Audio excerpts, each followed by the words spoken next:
I am 80 years old. My name is Robert Ames. I almost did not go that afternoon. My back had been giving me trouble all week, and standing on concrete for 3 hours in the California sun was not what my doctor had recommended. My neighbor Frank had extra tickets, and he knocked on my door at noon on a Saturday and said, "Come on, Robert, it will do you good to get out of the house." I said, "My back hurts." He said, "Sit on the bleachers." I said, "Fine."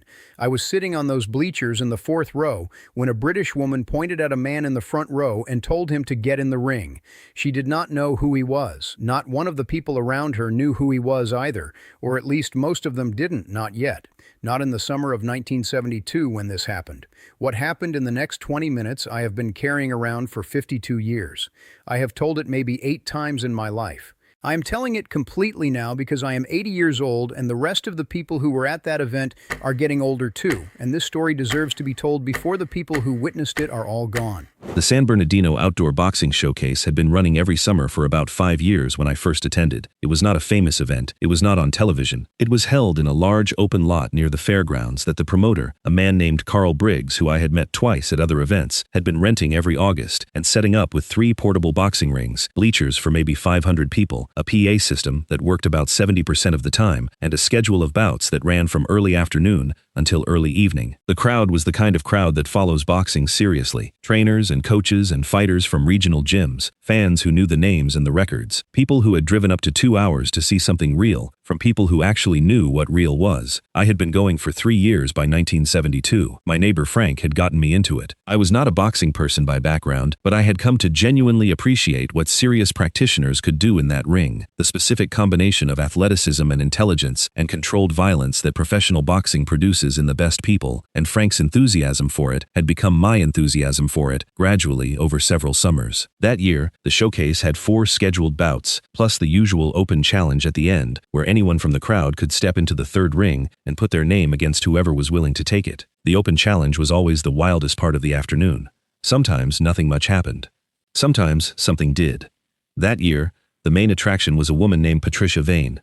Patricia was 28 years old, from Liverpool, England, and she had come to the United States about 6 months earlier on a combination of ambition and stubbornness that I would come to understand better as the afternoon went on. She had been boxing in England since she was 15, which was itself remarkable because women's boxing in Britain in the early 1970s did not officially exist, not as a sanctioned sport, not as a recognized discipline, not as something with rules and oversight and institutional support. She had trained in gyms that let her train and competed in matches that were not officially matches, the underground circuit of women's boxing that existed in certain cities in certain years, with certain promoters who were willing to arrange something if enough people were interested. She had built a record of 31-0 across that circuit. 31 fights. No losses, no draws. She had moved through every weight class available to her, had beaten women who were substantially larger, had beaten several men who she described in an interview I read years later as having underestimated her, and had eventually exhausted the available competition in England to the point where there was nobody left willing to take the match. So she came to America. She was 6 feet tall, 160 pounds, solidly built in the specific way of someone who has been hitting things and being hit for 13 years. Her jab was, by the accounts of everyone I talked to who had seen her work, the single most technically refined punch they had ever seen from any boxer, male or female at that level. She threw it at a speed that people who watched it described consistently as too fast to track, and she threw it with the accuracy of someone who had spent a decade and a half throwing it 10,000 times a week and had burned the mechanics of it into her muscle memory to the point where the jab was no longer a decision she made. It was just something that happened when she was in a fighting situation. She had arrived at the showcase that year as the featured attraction for a reason. Carl Briggs had heard about her through the Boxing Network, had watched some footage, and had offered her a slot on the afternoon program with an open challenge format, which meant she would fight any willing opponent from the audience or the local gym scene, no formal opponent signed in advance, just whoever showed up willing to try. 4 people had taken her up on that format in the 2 events she'd done before San Bernardino. 4 people had tried. All 4 had gone to the mat before the second round. One of them, a regional amateur middleweight champion from Sacramento, who had outweighed her by 30 pounds, had lasted 45 seconds. The word that had been spreading through the Southern California boxing community was simple and consistent. Patricia Vane was something you needed to see. I had heard the word. That was part of why I said yes to Frank when he knocked on my door. The afternoon started at 1 o'clock. First bout, Two regional welterweights who put on a genuinely competitive 3-round fight that the crowd appreciated. Second bout, a heavyweight matchup that was less competitive but had its moments. Third bout, a trainer's showcase where two young prospects from a Pomona gym demonstrated what they were building, more exhibition than competition, but solid. Then Patricia came out. She walked to the third ring from the direction of the equipment truck where she'd been warming up, and the crowd that had been given information about her in the program shifted and paid attention, the way a crowd pays attention when something it has been told to watch for actually arrives. She was wearing dark shorts and a white tank top, and her hair was pulled back tight, and she moved with the particular economy of a serious fighter. No wasted motion, every step, purposeful. The body of someone who has been in enough difficult situations that unnecessary expenditure has been trained out of her completely. She climbed into the ring, and Carl Briggs took the PA microphone, which was working that afternoon, and announced her record and her background and the terms of the challenge, and the crowd of 500 or so people applauded in the way that crowds applaud something they're not sure about yet, but are willing to wait and see. She warmed up for about 5 minutes. Shadowboxing, combinations, footwork patterns that you could watch from the bleachers and understand, even without boxing knowledge, were the product of many years. The jab was visible even in shadowboxing. It came out of her like a different thing from everything else, like a different category of movement, faster and more precise than anything around it. Then Carl opened the challenge. Nobody came forward immediately. This was normal. The first 30 seconds of an open challenge are always like this, people looking at each other, sizing up the situation, doing the calculation of whether what they have to offer is something they want to commit to publicly. Then a man from one of the local gyms, I recognized him from previous years, a big man, 220, solid, came forward. He lasted 1 round and 2 seconds. Patricia put him down with a body combination that came from an angle he hadn't been watching, and he went to the mat and didn't want to get up. Second challenger, another gym man, smaller and faster. He lasted longer, almost 2 full rounds, and he made her work in a way that the first challenger hadn't. The crowd was louder for him. He eventually took a jab on the nose that made a sound that reached the 4th row of bleachers, and he decided he was done. Third challenger, and this was unusual, a woman from the crowd, young, maybe 20, who had clearly trained in something. She moved too well for no training at all.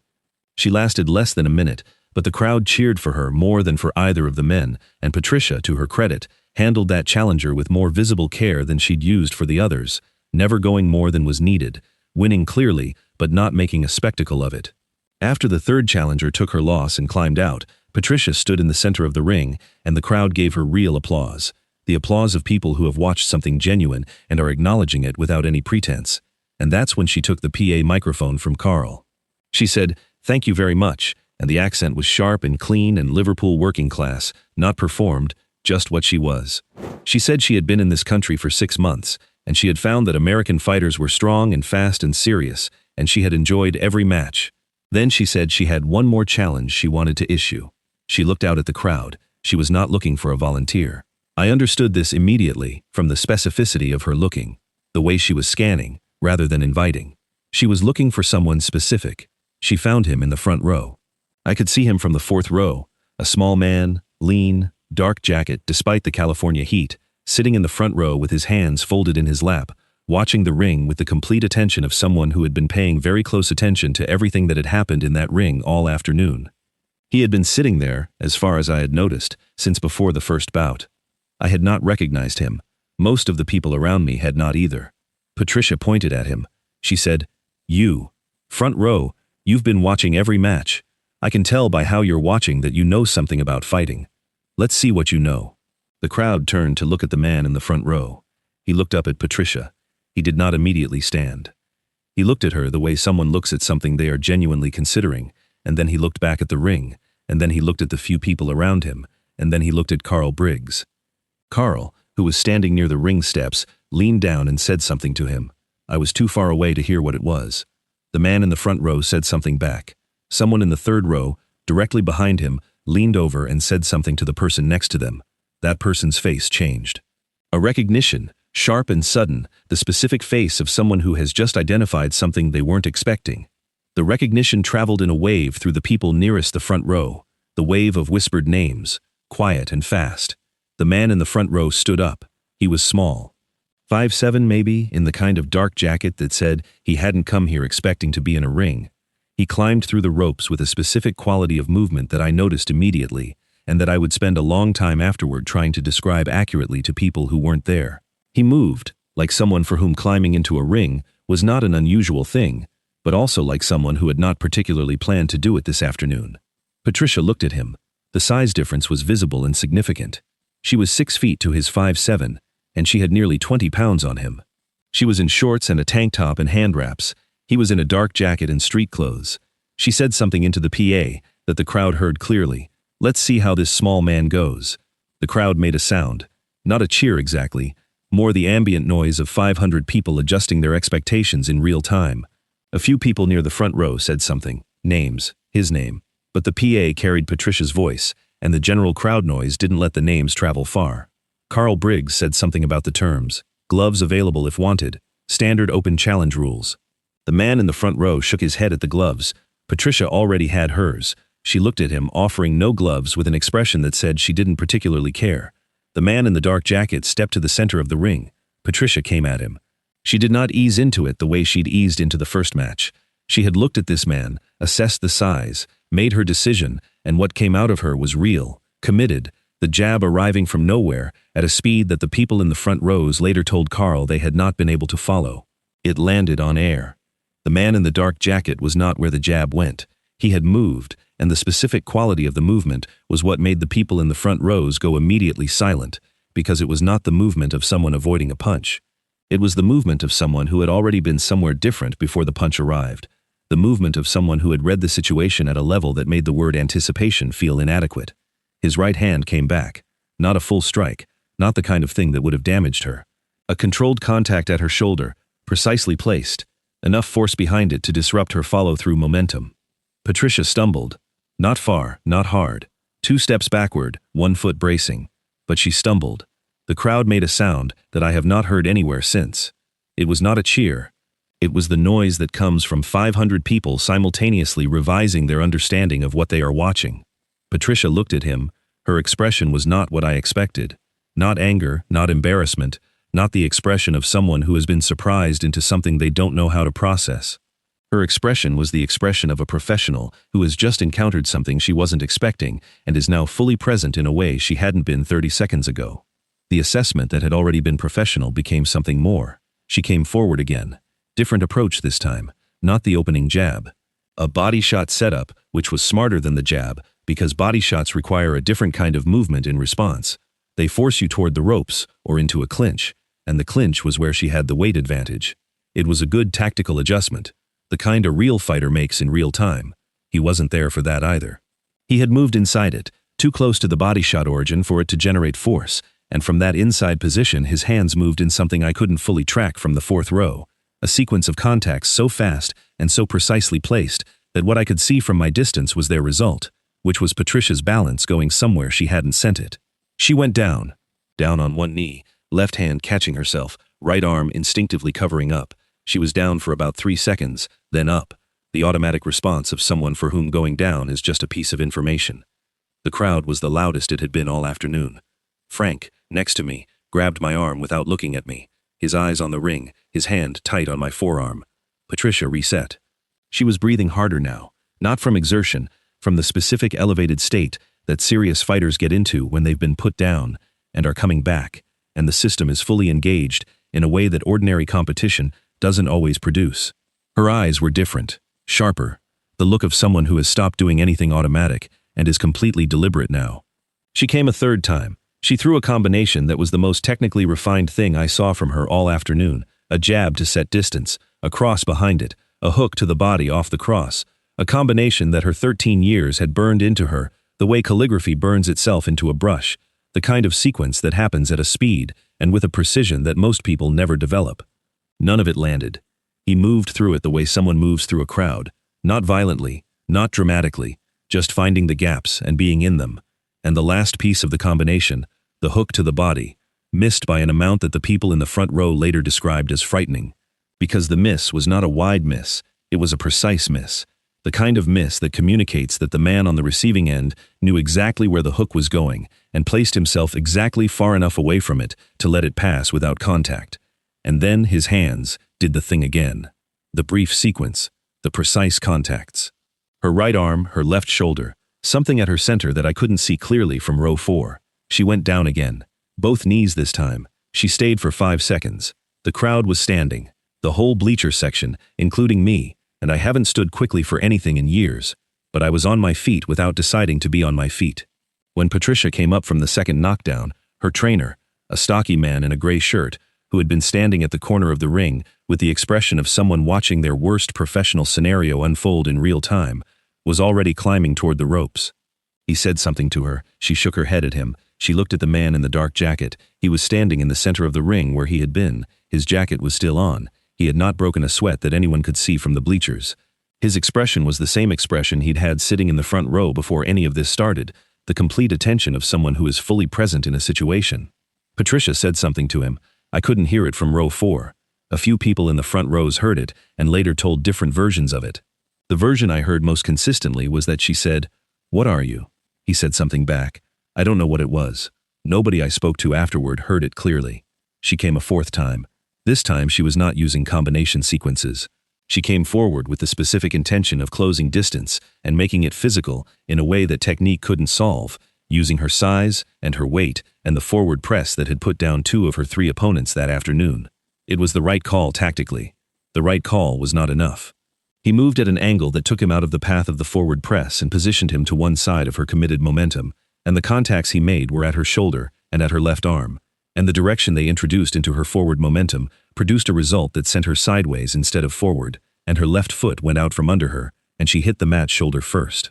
The referee, who had been watching with the expression of someone not sure whether the rules applied to what he was watching, stepped between them. He said something to Patricia. She was on the mat, on her side, her right arm folded under her. She was not seriously hurt. I want to be clear about that because it matters.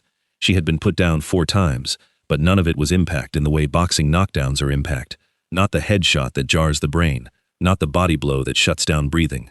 Whatever he had been doing was precise and controlled in a way that produced the result of her being on the floor without the result of her being damaged. The referee said something again, then he made the gesture that referees make when they've decided the match is done. Patricia sat up. She looked at the referee.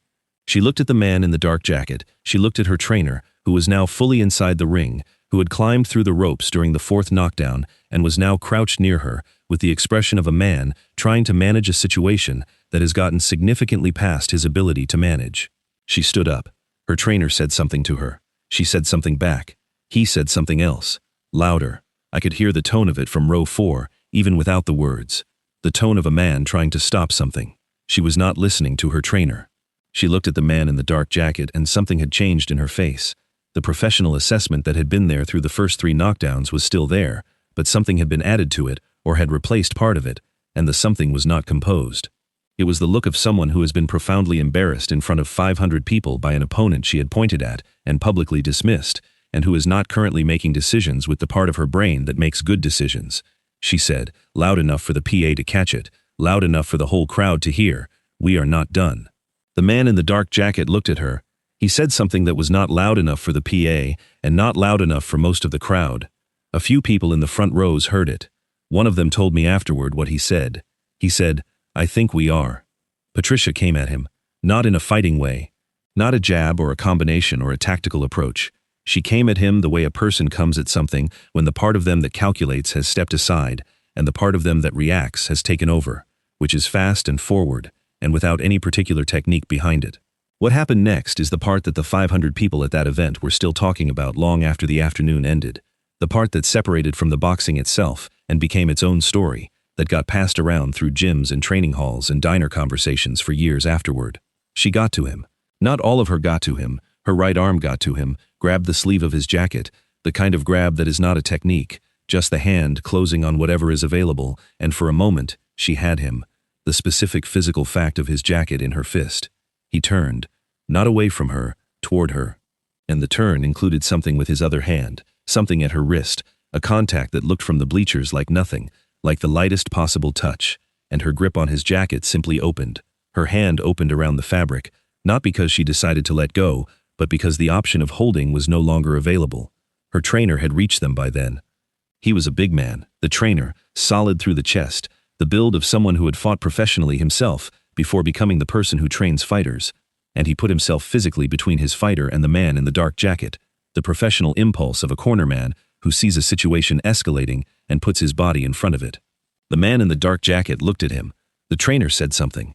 He said it in a way that was partly a statement and partly a challenge, and partly the frustrated desperation of a professional who cannot believe his Saturday afternoon has become this.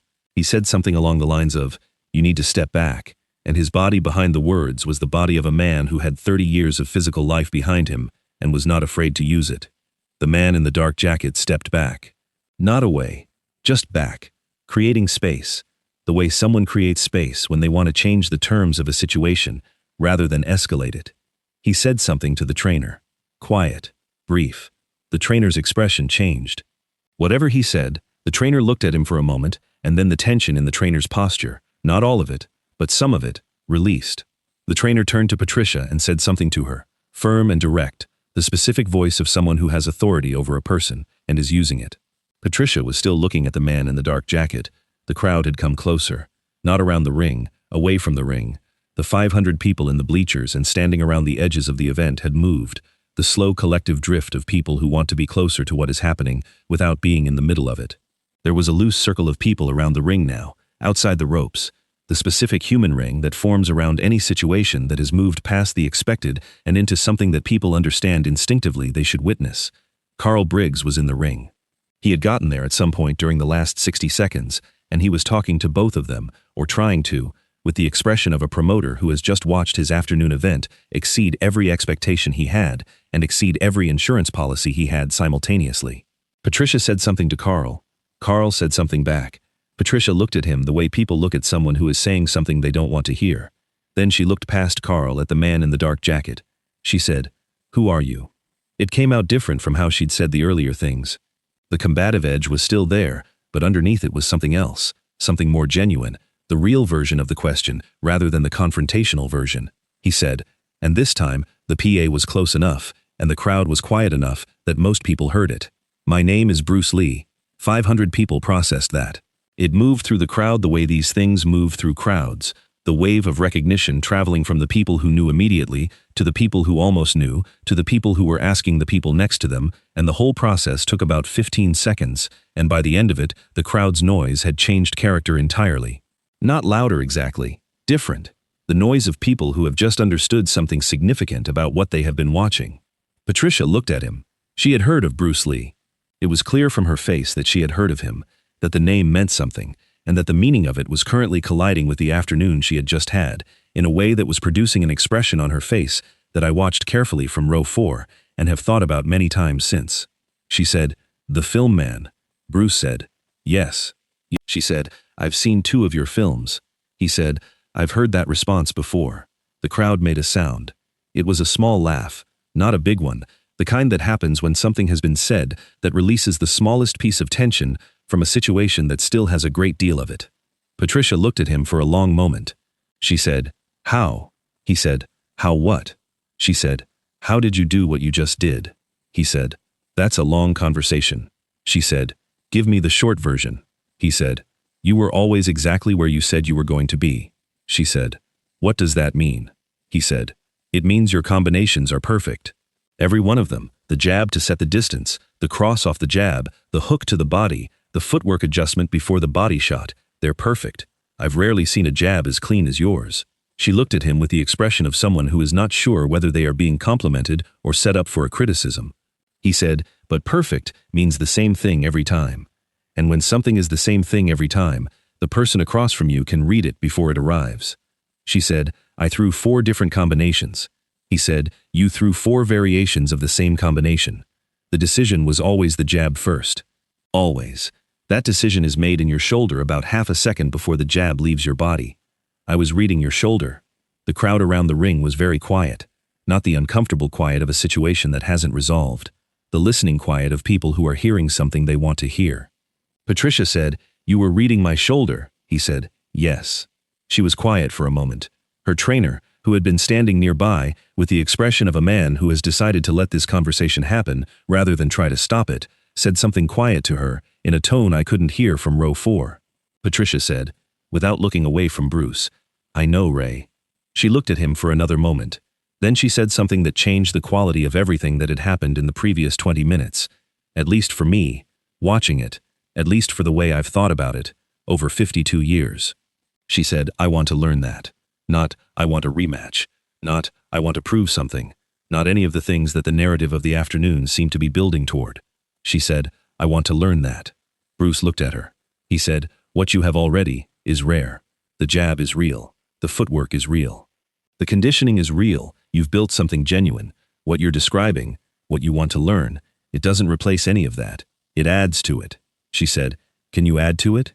He said, you'd have to come to Los Angeles. She said, I'm in Los Angeles. He said, then come Tuesday. The crowd around the ring, the 500 people who had come to an outdoor boxing showcase on a Saturday afternoon in San Bernardino and had ended up watching something they did not have a category for, produced a sound that I can only describe as the sound of a group of people breathing again after something has resolved. Not triumphant, not loud, the release of sustained attention. Carl Briggs, who had been standing in the ring for the previous several minutes, looking like a man trying to decide whether to be alarmed or grateful, made the decision that I think was the right one, which was to be grateful. He took the PA microphone and said something about thanking both participants and said that was some of the finest fighting he had ever seen at this event. The crowd applauded. Long, real, the specific applause of people who have watched something genuine. Ray, the trainer, guided Patricia toward the corner of the ring. She went with him, but she was looking over her shoulder, back at Bruce, the way people look back at something when they're walking away from it and not finished with it yet. Bruce climbed out of the ring the same way he'd climbed in, with the specific quality of movement that made everything he did look like the exact amount of effort required, and no more. And he walked back toward the bleachers, and the crowd opened for him, the way crowds open for people after they have watched those people do something that puts them in a different category. He went back to his seat in the front row. He sat down. He folded his hands in his lap. He went back to watching the ring. Frank next to me said, in a voice that was quiet, in the way voices are quiet after you've been very loud, do you know who that was? I said yes. He said, the whole time? I said no. I said I'd figured it out around the second knockdown. He said, I figured it out at the third knockdown. We sat there for a moment. Then Frank said, she's going to go to Tuesday, isn't she? I said, I thought she probably was. He said, good thing I knocked on your door. The event wound down over the next half hour. Carl ran one more scheduled bout, two regional lightweights who put on a competitive fight that the crowd watched with genuine attention, even though it could not possibly compete with what had preceded it. The crowd thinned out slowly, people leaving in groups of 2 and 3, most of them still talking, the conversations of people processing something they had not prepared to process that afternoon. Frank and I stayed almost to the end. Not for the last bout, for the feeling of the afternoon, for the specific quality that a shared experience has when you're still inside it and you know that leaving means it becomes memory rather than present. I watched Patricia from my seat after she climbed out of the ring. She sat with her trainer Ray for a while, near the corner area, both of them talking in the quiet way of a trainer and a fighter, after something significant has happened, the conversation that goes over what occurred and starts the process of making sense of it. She had ice on her left hand. The knockdowns hadn't hurt her, but the mat contact had done something to the hand. At one point, I watched her look toward the front row, where Bruce was still sitting. She looked for a few seconds. Then she looked back at Ray. I don't know what she was thinking. I can only tell you what her face looked like from the fourth row of bleachers, which is that it was the face of someone who has had their understanding of something revised in a fundamental way and is still working out what the new understanding looks like. I have thought about that face for 52 years. About 20 minutes after the last bout ended and the crowd had mostly cleared, Frank and I walked toward the exit, and I saw Bruce Lee one more time. He was near the equipment truck, talking to Carl Briggs, and Carl had the expression of a man who is trying to persuade someone of something. I couldn't hear the conversation. I slowed down as I passed, not stopping, just taking a moment longer to walk past than was strictly necessary. Carl appeared to be asking Bruce something. Bruce appeared to be considering it. At one point, Carl gestured toward the ring area. Bruce looked in that direction. Then he said something to Carl that made Carl nod, and Carl extended his hand, and Bruce shook it. I have no idea what they agreed to.